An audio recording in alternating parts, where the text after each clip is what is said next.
Assalomu alaykum. Kelgusi 5 yilda Rossiyaga mo'ljallangan migratsiya siyosati konsepsiyasi tasdiqlandi. Endi migrantlarning ishlamaydigan va o'qimaydigan oila a'zolari Rossiyada qololmaydi. Yangi o'zgarishlar bular nimadan iborat? Tegishli farmon prezident Vladimir Putin tomonidan imzolandi. 2026-yildan 2030-yilgacha amal qiladi.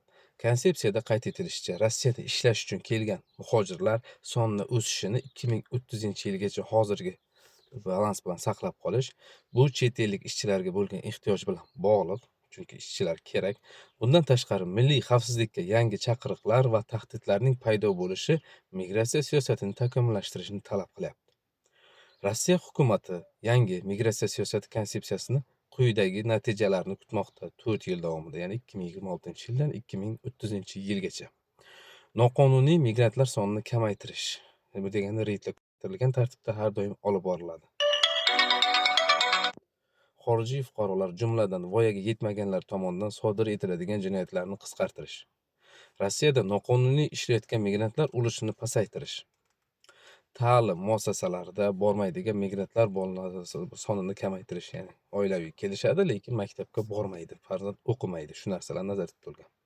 Rossiyada oliy o'quv yurtlarida ta'lim olayotgan xorijiy talabalar ulushini oshirish, ya'ni shu chet eldan studentlar ko'proq Rossiyaga kelib o'qishi.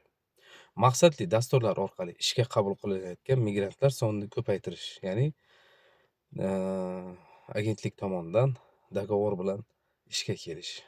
Shu migratsiya agentligi tomonidan shartnoma asosida ishga kelishlar. An'anaviy rus qadriyatlarini qo'llab-quvvatlaydigan va Rossiyaga doimiy yashash uchun ko'chib kelayotgan xorijiy fuqarolar ulushini oshirishni nazarda tutyapti, do'stlar. Nima deb o'ylaysizlar? Bu yangi konsepsiya 4 yil davomida qay darajada foyda beradi, qanday o'zgarishlar bo'lishi mumkin? Kommentariyada fikrlaringizni yozib qoldiringlar. Xudo xolasa, yana bir yangiliklar bo'lsa, sizlarga yetkazib o'tamiz. Xayr, salomat bo'ling.